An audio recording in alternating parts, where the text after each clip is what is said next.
Hi everyone! Today we're going to work on something we haven't tackled yet, making ground models. If you remember from video number 11, every outfit requires at least one wearable NIF and one ground model NIF, and they cannot be the same file since they have different properties. Here's a quick overview of what we'll be doing in this video. I will be assuming that you've completed all the tutorials so far, or that you already know the basics of using Outfit Studio. If you have any trouble following along, please refer back to the previous videos in the series.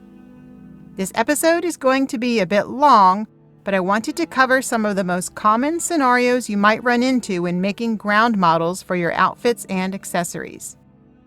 To do the steps along with me, download and install the Simply for Practice mod that I made as a companion to this tutorial series. The link is in the description. I'll start off with a reminder about the different NIFs that every outfit or accessory needs. Recall from previous videos that the wearable NIF for an outfit or accessory is the file that gets used when you put something on, and it usually has a size 0 version and a size 1 version to support weight sliding. In contrast, the ground model NIF is the file that gets used when you look at the item in your inventory or when you drop it on the ground. Ground models typically have either GND for ground or GO for ground object in their file name. There's often just one ground model for an outfit or accessory. However, you will sometimes have two because they can be different for males versus females. Wearable NIFs have bones that attach them to the skeleton, and their vertices are weight painted to those bones so that the mesh moves properly with the body. We call that process skinning. If you want to know more about that, I've put a link in the description to help you get started. A ground model is not skinned because it won't be worn on the body. In fact, if you skin the ground model, it won't show up properly in the game. Another major difference is how the NIF file is set up for a wearable object versus a ground model. Wearable NIFs have NINode as their root node in NIF scope, and ground models use a BS fade node in theirs. These are not interchangeable, and your object may be invisible in the game if it uses the wrong type of root node in the NIF. So let's dissect the structure of the ground model NIF a little farther. There's a great article on the Arcane University site about NIFs that explains this in detail, so please see that link in the description if you are interested to learn more. I've already mentioned that the root node for a ground model must be a BS fade node, not NINode, since it is a static object, meaning an object that does not move. And because ground models are static objects, they need some additional properties that wearable NIFs do not have. They need a BSX flag for havoc and a collision node called BHK collision object, as shown in this example. Both of these are required to support physics, which is what makes the object behave like a tangible thing in the world when it is dropped. This is not the same as adding bounce to bodies, clothing, or hair using a physics mod such as Finis or Nemesis. Physics behavior on ground models is part of the base game.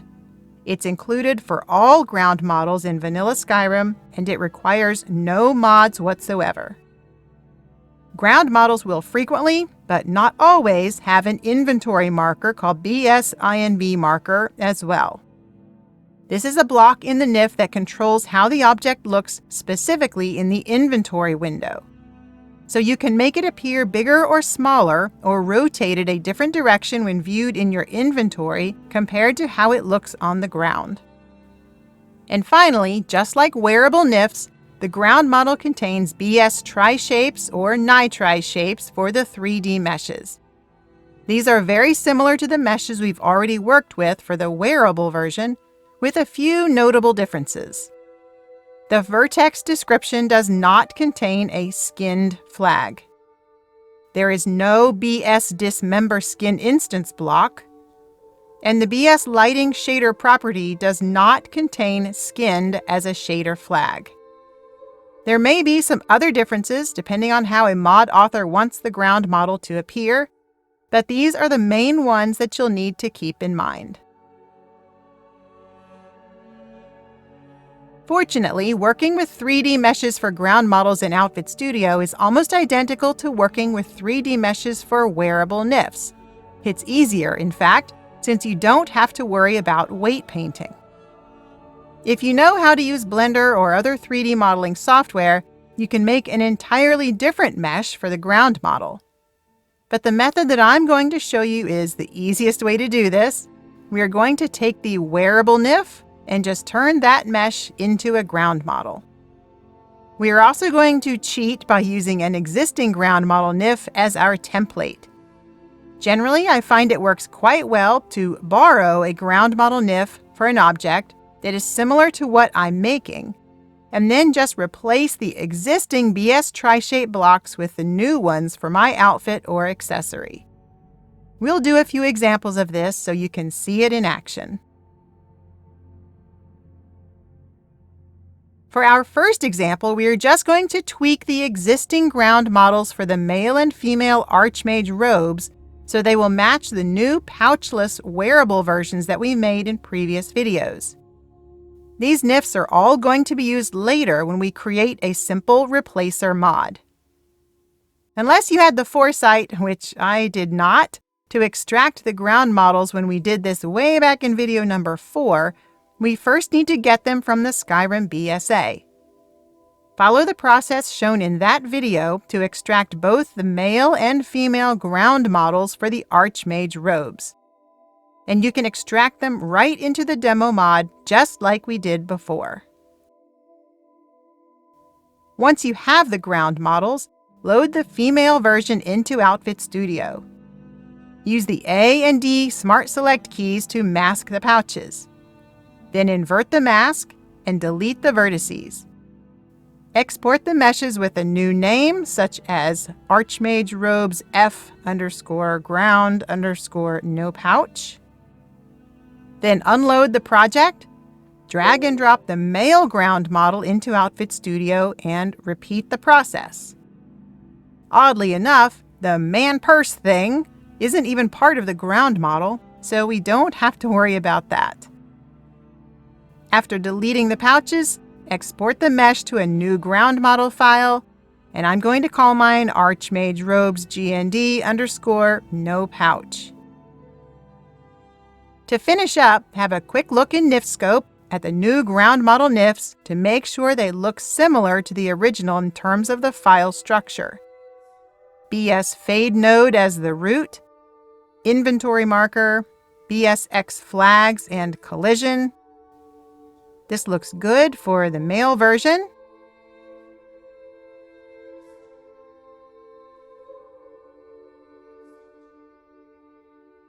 And also for the female version. So close out the NIF Scope windows and leave these NIFs here in the demo mod for later. If you've been following along with the tutorials, you should have some standalone NIFs in the other folder for the male and female pouches that we separated from the Archmage robes.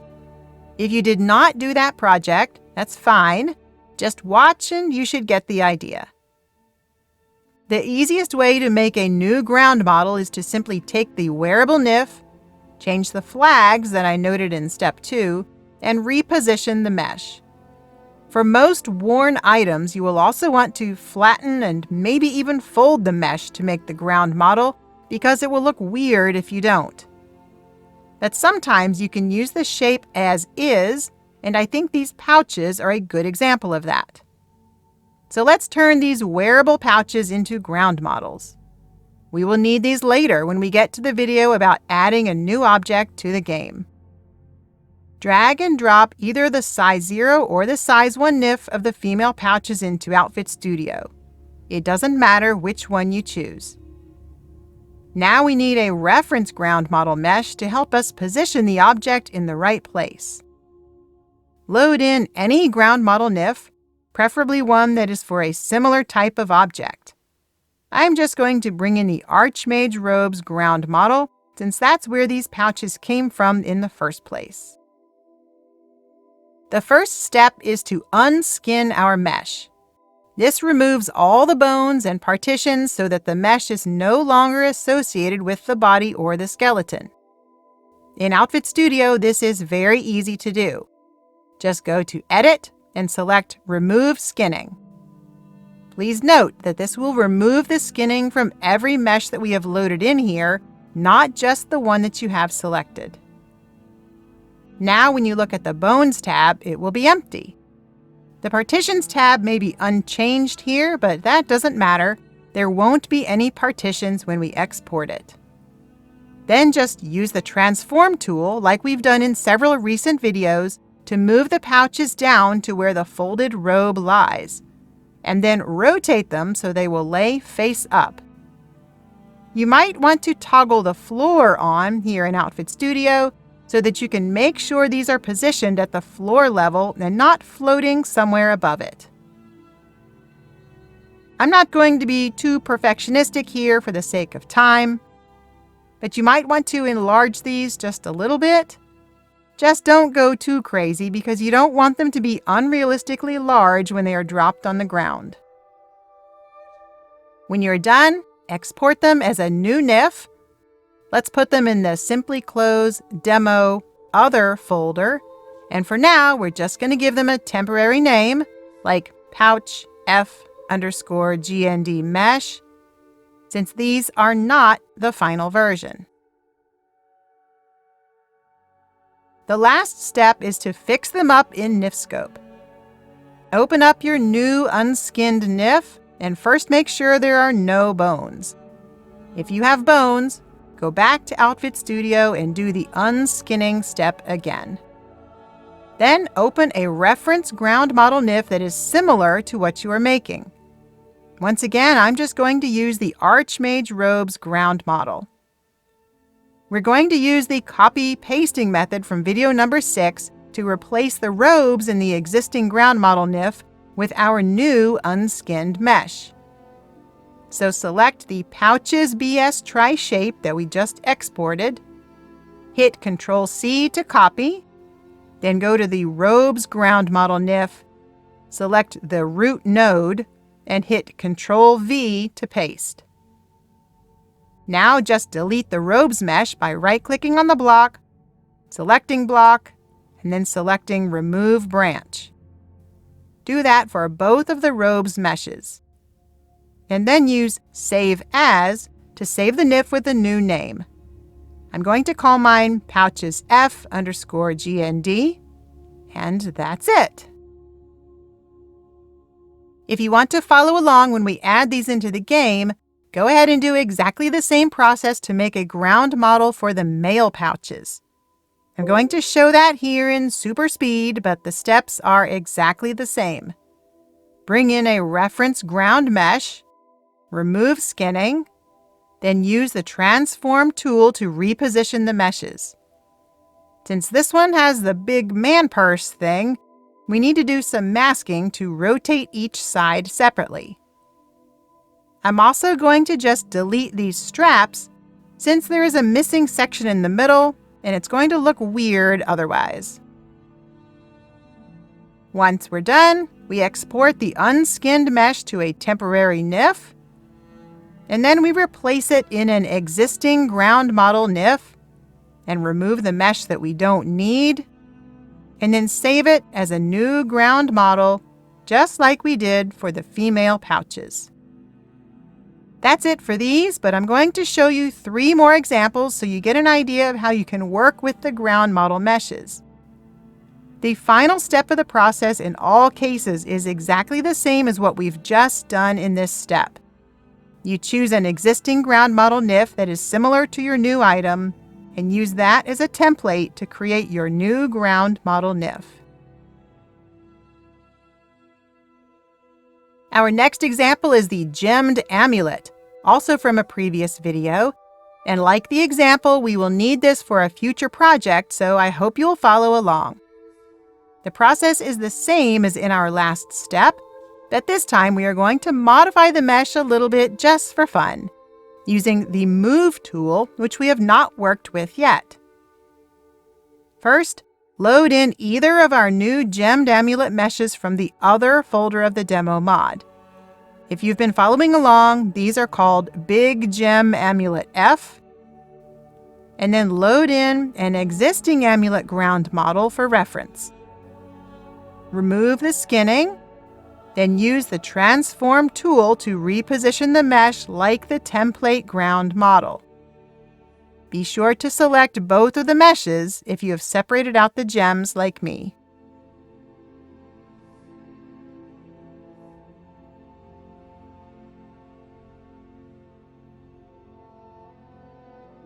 Now hide the template mesh, turn off the Mirror Edits button if you have it on, and select the Move tool up here at the top.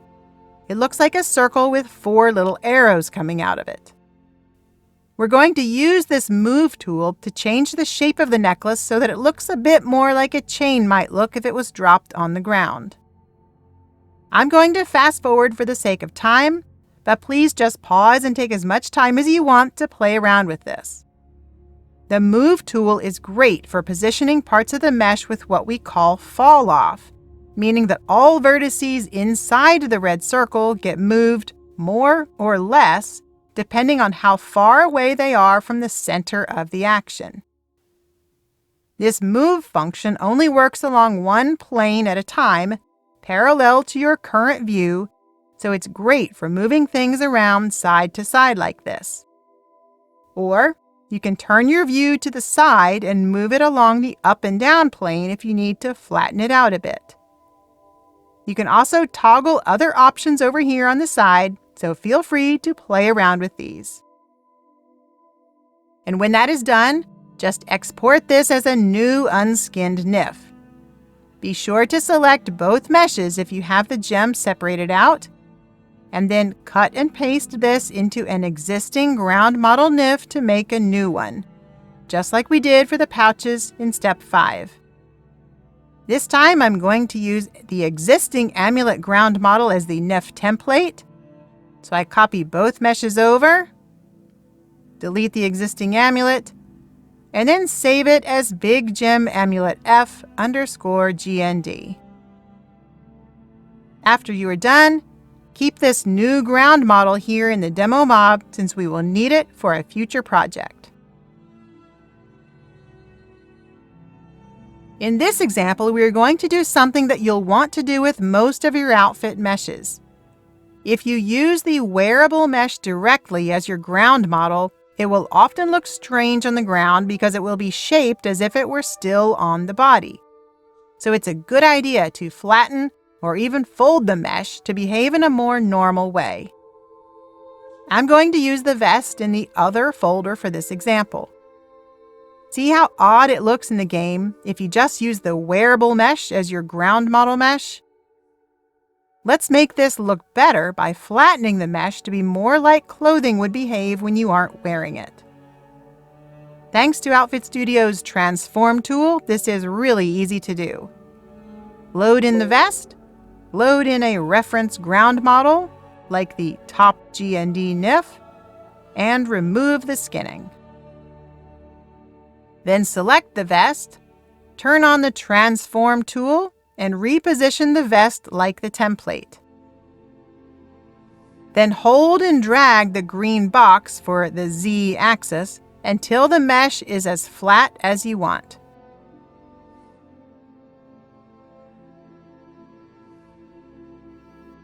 Reposition the mesh again, and that's it. To finish up, just export the new ground model mesh, and then follow up using the same process that we did in step 5 to copy this to an appropriate template ground model.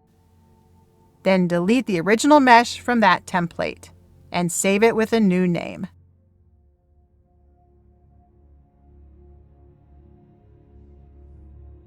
If you want to fold the mesh, you can use a little trick in Outfit Studio to make this easier. We aren't going to do it together today, but I'll show it super quick for your awareness. Before unskinning, you can use the Pose function in the Bones tab to position the mesh differently. We'll cover the Pose function later, but if you already know how to work in the Bones tab in Outfit Studio, then feel free to try this out. Some ground models like boots, shoes, and gloves need to be reposed since they would look really weird on the ground if we just used them how they are positioned on the body. Changing this is easy to do with masking and transforming. I'm going to use the sandals in the other folder for this example. Bring in one of those NIFs, delete the feet since ground models never include body parts, and unskin the mesh. First, notice that these sandals extend into the ground, and that's because they use the Race Menu High Heels system to raise the entire body up when the sandals are equipped. That doesn't apply to ground models, so let's raise the meshes up to the ground level with the Transform tool. And this is a good time to make sure you have the floor toggled on over here. Next, since we want the sandals to remain centered while we repose them, we aren't going to use the free Transform tool like we've been doing, because we want to be more precise in our movement. Instead, we're going to use the options from the Shape menu, because these have sliders and fields where we can enter numerical values. This will allow us to make exactly the same changes to each separate sandal. First, make sure the Mirror Edits button is not ticked on, and mask one entire sandal. Then right-click on the mesh name, select Move, and here you can use the slider or type in a number for each of the 3 axes. X will move it from side to side, Y will move it forward and back, and Z will move it up and down. And you can do the same for the scale or for the rotate functions, all from this menu. I'm just going to move it along the X-axis for now, so I use the slider first for rough placement and use the floor grid as a guide. Once I have it positioned, I take note of the number in the box, which is 8.5 in this case, and click OK. Then I invert the mask, select the Move tool again, and now I just type minus 8.5 in the box and click OK. Notice that moving to the left was a positive number, while moving to the right was a negative number. To make this look even cuter, let's rotate one of the sandals and move its position a little bit more. For this, I will just use the free Transform tool, since it doesn't need to be the same for both sides.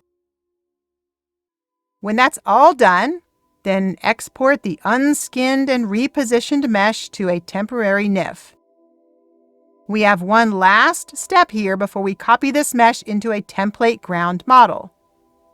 I mentioned how these use a Race Menu Transform function to raise the body off the ground when they are equipped.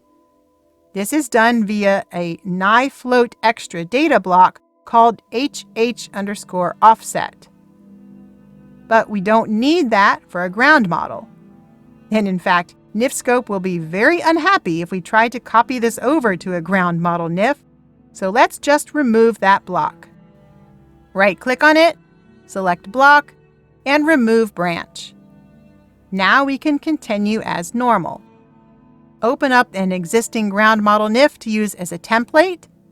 I'm going to use the Boots mesh from the demo mod, and follow up with the rest of the process as shown in step 5. So that's the basics of making ground models with Outfit Studio. You can certainly make them in Blender or other 3D software if you prefer, especially if you want the mesh to be different from the wearable one. But this that I've shown you today is an easy little cheat that works quite well for those of us who can't model stuff from scratch. The only last consideration I want to leave you with is the idea of using an image on a box instead of the item itself. There are 2 advantages to this. First, it's even easier than tweaking the 3D model if you know how to tweak texture files instead. And second, it's a better way to show what the outfit will look like when it's worn. If anyone is really interested in seeing how this can be done, just let me know and I will plan a future video for that. I hope the examples that we did today cover most of the things you might want to do with ground models in Outfit Studio. Feel free to expand on these and get creative. There aren't any hard and fast rules for what ground models should look like. Just be sure that the NIF is set up properly. So have some fun with this. Thanks for watching, and I'll see you again soon for the next tutorial. Bye!